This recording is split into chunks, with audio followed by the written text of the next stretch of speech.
ஸ்ரீவில்லிபுத்தூர் சாலியர் சமூக நல சங்கம் சென்னை 12வது ஆண்டு சாலிய விருந்து மற்றும் குடும்ப விழா 2024 கொண்டாட்டத்தின் தொகுப்பு. நம்முடைய சமூகத்தைச் சேர்ந்தவர்கள் அனைவரும் எதிர்நோக்கி காத்துக் கொண்டிருந்த 12வது ஆண்டு விழா நிகழ்ச்சி கடந்த ஞாயிறு பிப்ரவரி 4, 2024 அதிகாலை 7 மணிக்கு நம்மவர்களை கோயம்பேட்டில் இருந்து அசோக் நகர் மார்க்கமாக ஒரு பேருந்தும் போரூர் மார்க்கமாக மற்றொரு பேருந்தும் இரு வெவ்வேறு வழித்தடங்களில் இயக்கப்பட்ட பேருந்துகள் ஆங்காங்கே அவரவர் இருப்பிடத்திற்கு அருகாமையில் ஏற்றிக்கொண்டு காலை சுமார் 8:15க்கு சென்னை திருவான்மியூர் மருந்தீஸ்வரர் கோவில் அருகே சென்றடைந்தது. அங்கு காத்திருந்தவர்களை ஏற்றிக்கொண்டு 2 பேருந்தும் கிழக்கு கடற்கரை சாலை பட்டிப்புலம் அருகில் அமைந்துள்ள சீரடி சாய்பாபா கோவிலை சுமார் 9 மணி அளவில் சென்றடைந்தது. 2 பேருந்துகள் மற்றும் 4 சக்கர வாகனங்களில் வந்து சேர்ந்தவர்கள் அனைவருக்கும் ராஜலட்சுமி கன்ஸ்ட்ரக்ஷன்ஸ் உரிமையாளர் திரு வே. செல்வராஜ் அவர்கள் வழங்கிய சிற்றுண்டி மற்றும் தேநீர் வழங்கப்பட்டது. குடும்ப விழாவில் கலந்து கொள்ள வந்தவர்கள் பார்வையிட்ட இடங்கள்.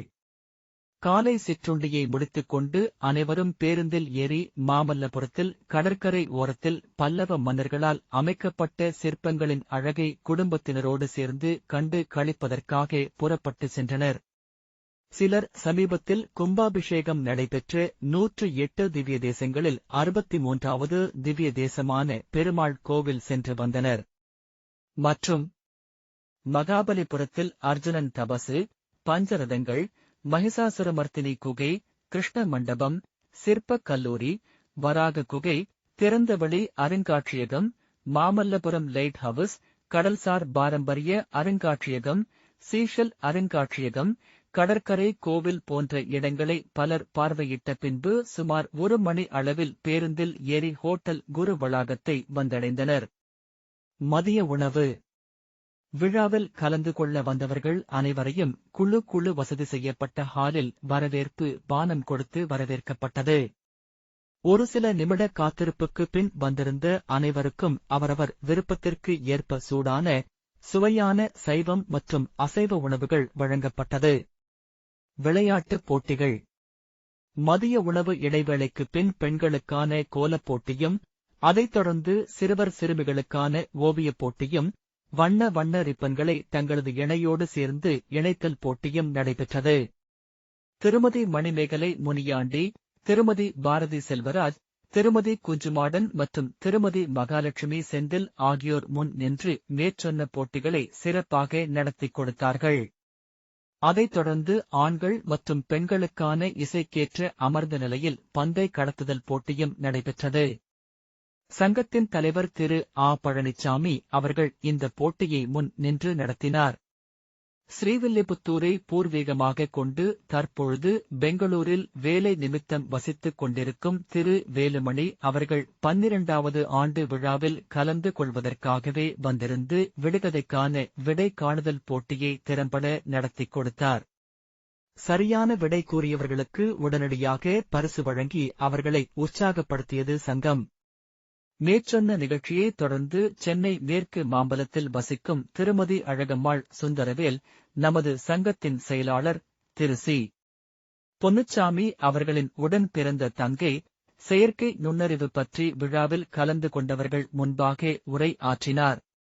அதன்பின் நம் சங்க தலைவர் திரு ஆ. பழனிச்சாமி தலைமை வகிக்க பொருளாளர் திரு க. ஜோதிமணி சங்கத்தின் அழைப்பை ஏற்று சிறப்பு விருந்தினர்களாக வருகை தந்த தமிழ்நாடு சாலியர் மகாஜன சங்கத்தின் கிளை தலைவர் டாக்டர் திரு ப. விநாயகமூர்த்தி மற்றும் அகில இந்திய கூரை நாடு சாலியர் சங்க தலைவர் முனைவர் திரு கே. ஜி. பழனி ஆகியோரை முன்னிலை வகித்து பாராட்டு மற்றும் பரிசளிப்பு கூட்டம் நடைபெற்றது. தமிழ்த்தாய் வாழ்த்து. தமிழ்த்தாய் வாழ்த்துக்குப் பின் சங்கத்தின் அமைப்புச் செயலாளர் திரு ம. முனிராஜ் அவர்கள் வந்தவர்களை வரவேற்று பேசினார். சிறப்பு விருந்தினர்களின் உரை. தமிழ்நாடு சாலியர் மகாஜன சங்கத்தின் சென்னை கிளை தலைவர் டாக்டர் திரு ப. விநாயகமூர்த்தி அவர்கள் நமது சங்கத்தின் செயல்பாடுகள் குறித்து வாழ்த்திப் பேசுகையில், ஒவ்வொரு ஆண்டும் தான் சபரிமலைக்கு செல்லும் போது ஆண்டு விழா நடப்பதாகவும், அதனால்தான் கலந்து கொள்ள முடியாத சூழல் ஏற்பட்டதாகவும், இந்த முறை பிப்ரவரி முதல் வாரத்தில் ஆண்டு விழா நடத்தப்பட்டதால் நமது கூட்டத்தில் கலந்து கொள்வதற்கு எதுவாக இருந்தாகவும் கூறி, சங்கத்தின் செயல்பாடுகளை வெகுவாக பாராட்டினார். பின்னர் பேசிய அகில இந்திய கூரை நாடு சாலியர் சங்கத்தின் தலைவர் முனைவர் திரு கே.ஜி. பழனி அவர்கள் நம்மிடமிருந்து நிறைய விஷயங்களை கற்றுக்கொண்டதாக கூறியது நம் அனைவருக்கும் பெருமை வாய்ந்ததாக இருந்தது. பாராட்டும் பரிசளிப்பும். சிறப்பு விருந்தினராக கலந்து கொண்டவர்களுக்கும் கல்வி நிதியாக பிரதி மாதம் 1000 ரூபாய் வழங்கி வரும் திரு செந்தில் ஆண்டவர் அவர்களுக்கும் சங்கத்தின் ஆண்டு விழாவுக்காக ஒவ்வொரு வருடமும் மாதாந்திர காலண்டர் அச்சிடுவதற்கு பெங்களூரில் இருந்து உதவி கொண்டிருக்கும் திரு எம். அருணாச்சலம் அவர்களுக்கும் சங்கத்தின் சார்பில் மஞ்சப்பைக்கு நிதி உதவி வழங்கிய N.A. டெக்ஸ்டைல்ஸ் உரிமையாளர் திரு சி. அழகர்ராஜ் அவர்களுக்கும் பொன்னாடை போத்தி நினைவு பரிசும் வழங்கி கௌரவிக்கப்பட்டது. 12வது ஆண்டு விழா கொண்டாட்டத்தின் போது கலந்து கொண்டு தங்களது ஆண்டு சந்தாவை புதுப்பித்தவர்களுக்கும் புதிய உறுப்பினர்களாக சேர்ந்தவர்களுக்கும் நினைவு பரிசு வழங்கப்பட்டது. விழாவில் கலந்து கொள்ள வந்திருந்தவர்கள் பெரும்பாலானோர் சங்கத்திற்கு நிதி உதவி வழங்கினார்கள். அவர்களுக்கும் சிலர் விழா நிகழ்ச்சிகளில் கலந்து கொள்வதற்கு ஆர்வம் இருந்தும் சூழ்நிலை காரணமாக தங்களால் கலந்து கொள்ள இயலாத நிலையிலும் சங்கத்தின் வளர்ச்சிக்கு நிதி உதவி வழங்கியிருக்கின்றார்கள். அவர்களுக்கும் சங்கத்தின் சார்பில் நன்றி தெரிவிக்கப்பட்டது. இது மட்டுமின்றி விழாவில் கலந்து கொண்ட அனைவருக்கும் பரிசு வழங்கி சிறப்பித்தது நமது சங்கம். நன்றி உரை. 12வது ஆண்டு விழா கொண்டாட்டத்தின் இறுதி நிகழ்வாக சங்கத்தின் செயலாளர் திரு சி. பொன்னுச்சாமி அவர்கள் நன்றி உரை வழங்கினார். அதைத் தொடர்ந்து நாட்டுப்பண் பாடப்பட்டு விழா இனிதே நிறைவு பெற்றது. நாட்டுப்பண் பாடிய சிறுமியர்களுக்கும் சிறப்பு பரிசு வழங்கப்பட்டதை வந்திருந்த அனைவரும் வெகுவாக பாராட்டினார்கள் என்பது கூடுதல் சிறப்பு. விழாவில் கலந்து கொண்டவர்கள் அனைவரையும் அவரவர் வந்திருந்த பேருந்துகளில் ஏற்றிக் கொண்டு செல்லும் வழியில் நீலாங்கரையில் பொறியாளர் திரு மு. ராஜாமணி அவர்கள் ஏற்பாடு செய்திருந்த இரவு சிற்றுண்டி அனைவருக்கும் வழங்கப்பட்டு அவரவர் ஏறிய இடத்திலேயே இறக்கிவிடப்பட்டது. தொகுப்பு சி. பொன்னுச்சாமி.